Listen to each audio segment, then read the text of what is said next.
ठंडी के दिनों में बहुत ज़्यादा अत्यधिक गर्म खाना खाने से या बार-बार चाय पीने से हमें पाइल की जो समस्या होती है वो बहुत ज़्यादा इंक्रीज़ हो जाती है। तो आज कुछ ऐसे योगा आसनों का अभ्यास कर लेते हैं जो कि आपको हेल्प करेगी जो पाइल्स की आपको समस्या हो रही है उससे निजात के लिए। नमस्कार दोस्तों, आप सभी का स्वागत है आपके अपने यूट्यूब चैनल योगा विथ रोशनी में, जहाँ आज हम अभ्यास करने वाले हैं कुछ ऐसे ईज़ी आसन का जो कि आप अगर रोज़ाना करते हैं तो पाइल्स से समस्या हो गया, आपकी इनडाइजेशन से समस्या होगा या कि फिर आपकी फर्टिलिटी इम्प्रूव करनी हो, इन सभी को आप यहाँ पे क्योर कर सकते हैं। तो बिना किसी देरी के चलिए आसन का अभ्यास करते हैं। लेकिन हाँ, ध्यान ये रखें कि वीडियो को अंत तक ज़रूर देखें ताकि इसमें क्या आपको सावधानियाँ रखनी है, कितने देर तक आपको आसन को होल्ड करके रखना है, ये ज़रूर आपको जानकारी मिले। करते हैं सबसे पहला आसन जो कि है हमारा मल आसन। तो चलिए कर लेते हैं मल आसन का अभ्यास। ध्यान ये रखना है जब आप मल आसन का अभ्यास करें उस समय पे आपकी जो कमर और गर्दन है वो बिल्कुल सीधी होनी चाहिए। इस तरीके से हम डीप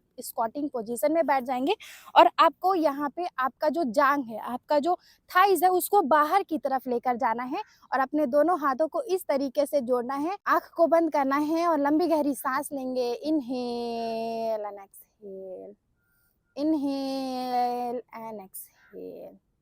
चलिए वापस आइए, अपने अभ्यास को रोक दीजिए। अभी तो हमने कर लिया है मल आसन का अभ्यास। अगला जो अभ्यास कर रहे हैं वो कर रहे हैं बाल आसन का, चाइल्ड पोज जिसे बोला जाता है। इसके लिए अपने योगा मैट के एक साइड पर आ जाना होगा। अपने योगा मैट के एक साइड पे बैठ जाइए और आपको वज्र आसन में ही बैठना है। वज्र आसन में बैठने के बाद ध्यान ये रखें, जब आप सामने की तरफ यहाँ पे झुकेंगे तो आपका जो ये कमर है वो इस तरीके से नहीं होना चाहिए, झुका हुआ नहीं होना चाहिए।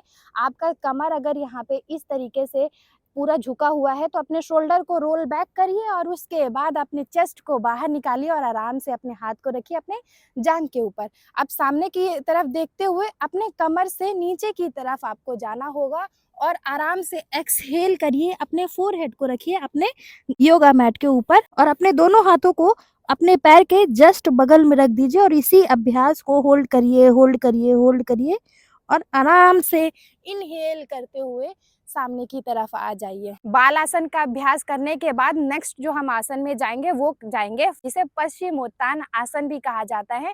इस आसन का अभ्यास करने के लिए आपको ये ध्यान रखना होगा कि आपकी जितनी भी फ्लेक्सिबिलिटी हो उतना ही करें। आइए बैठ जाते हैं अपने योगा मैट में। सामने की तरफ अपने जो पैर को है वो खोल लिया है। अपने हाथ को ऊपर की तरफ ले जाते हुए आराम से नीचे की तरफ डाउन जाइए और दोनों हाथों से अपने पैर के तलवे को पकड़ लिया और नीचे की तरफ अपने सर को करना होगा। आराम से अपने सर को नीचे की तरफ कर लीजिए, होल्ड करिए। 5 4 3 2 एंड 1। वापस आ जाइए, इनहेल एंड अपने दोनों हाथों को रिलीज करिए और बैठ जाइए अपने योगा मैट में। अभी तो हमने कर लिया है पश्चिमोत्तान आसन का अभ्यास। अगला जो अभ्यास कर रहे हैं भुजंग आसन का, कोबरा पोज होता है, जिसके लिए आपको अपने पेट के बल आराम से अपने मैट में लेट जाना होगा। आराम से आ जाइए अपने योगा मैट में। पेट के बल हम यहाँ पे लेट गए हैं। अपने दोनों हाथों को रखिए अपने चेस्ट के जस्ट बगल में, सर को नीचे कर लीजिए और उसके बाद इनहेल करते हुए अपने सर को ऊपर करा,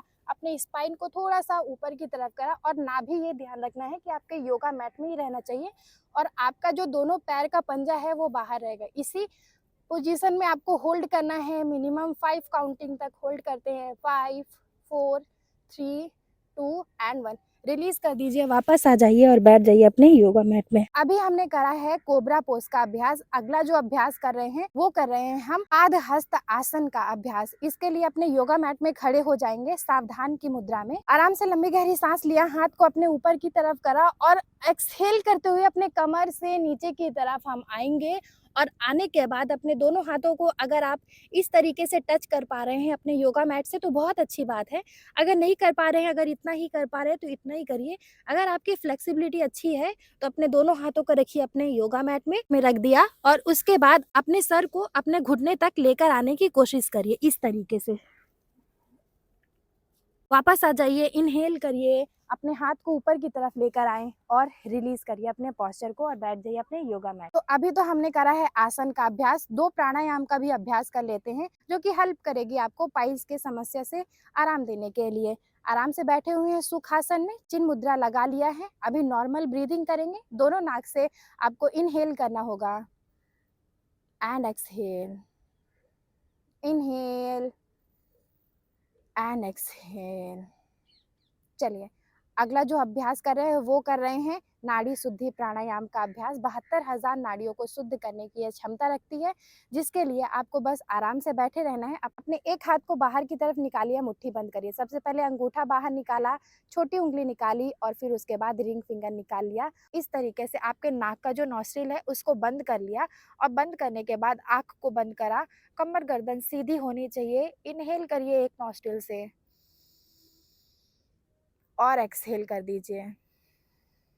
इनहेल और exhale. Last breathing, inhale and exhale. चलिए आराम से अपने हाथ को रखिए घुटने के ऊपर और अपने सर को नीचे की तरफ लेकर जाइए। अचानक से आँख नहीं खोलेंगे। थोड़ा सा ब्लिंक करा और सामने की तरफ देख रहे हैं। लास्ट जो प्राणायाम कर रहे हैं वो कर रहे हैं भ्रमरी प्राणायाम का अभ्यास। आराम से बैठे हुए हैं सुखासन में, आँख को बंद करा, थोड़ा सा कान को बंद करा और नाक से सांस लिया, कंठ से बाहर की तरफ निकाले और हमारे वाइब्रेशन को अपने फोरहेड में ट्रांसफर करेंगे। लंबी गहरी सांस लिया,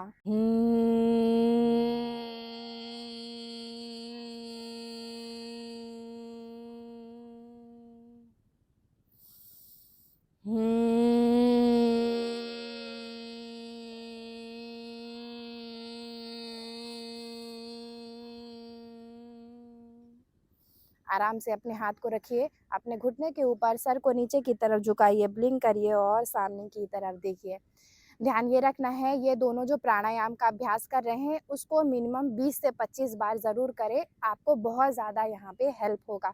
तो वीडियो को अगर अंत तक देखा है उसके लिए बहुत बहुत धन्यवाद। मेरे चैनल को लाइक शेयर सब्सक्राइब करना बिल्कुल भी ना भूलें और वीडियो को उन ज़रूरतमंदों के साथ ज़रूर शेयर करें जिनको पाइल्स की समस्या बहुत ज़्यादा है।